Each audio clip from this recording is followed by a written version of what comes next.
Hey guys, subscribe for daily content, and if you're shopping for gear, make sure you check out the description for the newest items at some of the very best online retailers. There's also links for some of the items that I personally recommend. Thanks! What's going on YouTube? Metal Complex here, and today I've got another short little unboxing video to share with you guys. We've actually got 4 Kizer knives. I have not been in these yet. I'm going to save that to share with you guys. Thanks so much to Kizer for sending these in. These should all be available, whatever they are. I will link them right down in the description so that you guys can check them out if you want to. It does help my channel when you use those links, but that's entirely up to you. Thanks to my patrons for supporting me, and please make sure to follow me on Instagram at metal_complex. Got a new phone with a lot more storage, so some of you are probably watching this in 60 frames per second, 4K. We're gonna give that a try for a while and see if that works for people who are able to crank it up that high. So let me know what you think down in the comments. First up here, I'm opening up what appears to be a less expensive Kershaw knife here. I'm sorry, Kizer. Towser K. Yeah, no, well, I don't know. The Towser K is not necessarily an inexpensive knife, but it's also the ones in 154 not necessarily. Yeah, okay. Now, this material, this is Ultim. And, now... Kizer goodness. Wow. That's like polished Ultim. Wow. I'm gonna be honest with you, I'm kind of into that. That's kind of cool.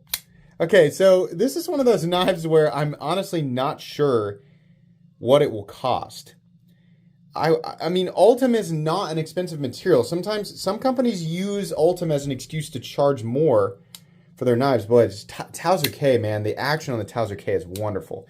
If they keep the price reasonable on this, this is super cool. How does this look? For those of you who have it cranked to 4K 60 FPS, or I think you should actually even have another option, maybe 1440 60 FPS. How are we looking here? This is a great knife to actually use to showcase this. But yeah, wow, this is pretty sweet. You'll have to excuse the paint. I'm trying to recreate the Green Ranger's dagger. I bought a cold steel polypropylene dagger. I couldn't find one to go along with my son's costume, so I decided to make one, and I've been like, taping it off and doing layered paint and everything. I'll try and share that on Instagram at some point. But yeah.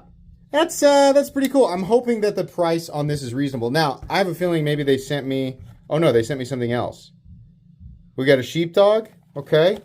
Maybe this is the new sheepdog. Or maybe it's the same sheepdog. Oh, wait, no. Is it a button lock? This has never been a button lock before, right? This is the first time this has ever been a button lock. You'll have to excuse the sounds of my kids playing in the background. Oh man, and they did it with the best version of the knife. Yeah.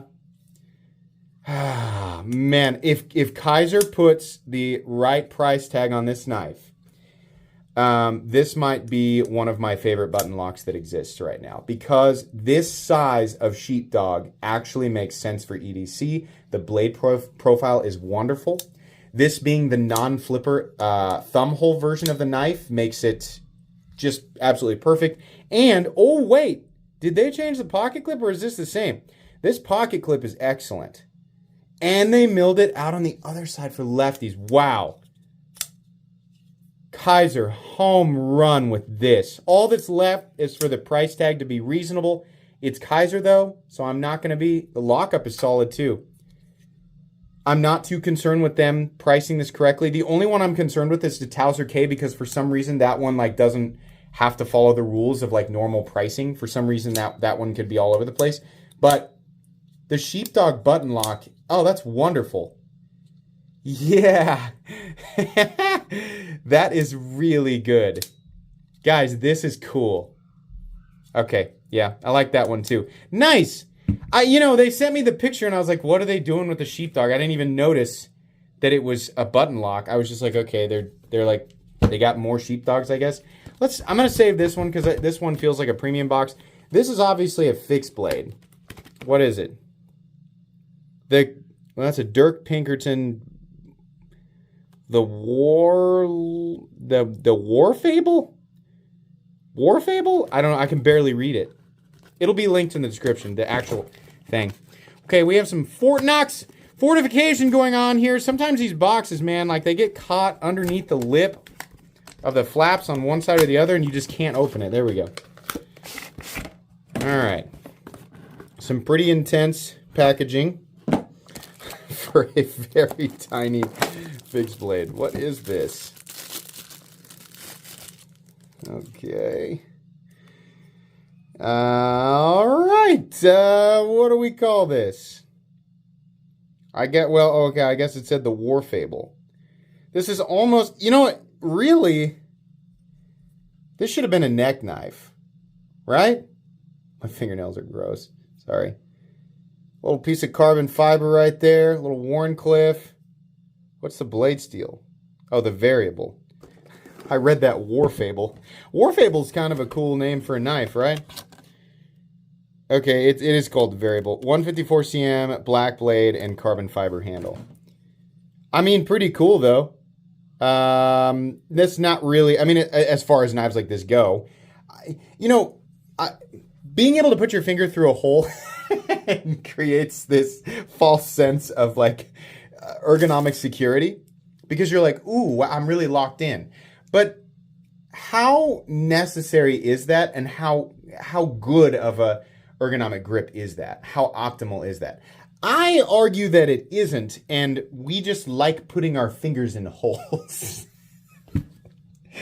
I don't think that's really doing anything. But I mean, okay, some people like stuff like this. It's not really my cup of tea, but okay. And then the last one here, we got the Mercury. Yeah, this is one that I specifically requested. I saw this on Instagram just the other day. Okay, yeah, look at this. Look at Kizer. Release your treasures. Look at Kizer doing contoured, textured titanium. Look at this. Ignore my gross fingernails. Look at that. Okay. Kizer stepping it up a bit here. We don't normally see this from Kizer. It's not the first time they've done it, but we don't see it very often. Look at that clip. We've got to really take advantage of this new, if I'm going to make videos in this definition and at 60 frames per second, we've got to really take advantage of that. Look at that. Okay, we got to see the blade, huh? Hey, that's what I was worried the detent wasn't going to work. You know what? The action's pretty good too. Okay. I don't normally like long, skinny blades, but I'm kind of caught off guard with the fact that Kizer is doing something so different. S35VN, very long, skinny, sort of almost shaving razor. Is it thin? Boy, it's not bad for how thin it is. Let me get after a piece of paper here real quick. Sorry. Let me just pull this one up over here. Okay. Okay, not bad. It doesn't have much room to drop, so we do have, like you can see here, it's getting curly cues, but we're also lifting slightly at the edges there. So, yeah, but that's cool, though. I mean, it's stylish for sure, and they made the right move by making this a countersunk liner lock. Now, that's going to be steel. Yeah, or nested liner lock. That's going to be steel, but that's cool, though. I doubt that this has a super high price tag on it. You know, I mean, a lot of people say, why not a frame lock? Well, because the frame is so narrow. You really want to have to fight to find a position for your index finger and your middle finger while you flip it so you don't cause unnecessary pressure. No, you don't. I'll answer that question for you. You don't want to. Okay, 4 interesting knives from Kizer. Definitely one of the more interesting groups of knives that I've received from them in the last few months. Very cool. You will get a full comprehensive review of this guy, and this guy. Probably not the fixed blade. Thank you to Kizer for sending this in. Like I said, each of these knives will be listed down in the description, so you guys can check them out if you want. That's going to be it today, guys. Please make sure to follow me on Instagram at metal_complex. If you enjoyed this video, leave a like. If you'd like to check out my other content, I do, of course, have lots of videos of knives that are either expensive or inexpensive that I do or don't like, so check those out. And if you enjoy all my content, go ahead and click on the Metal Complex logo right there and subscribe because there's definitely more coming. Thanks again for watching, everybody, and have a great day.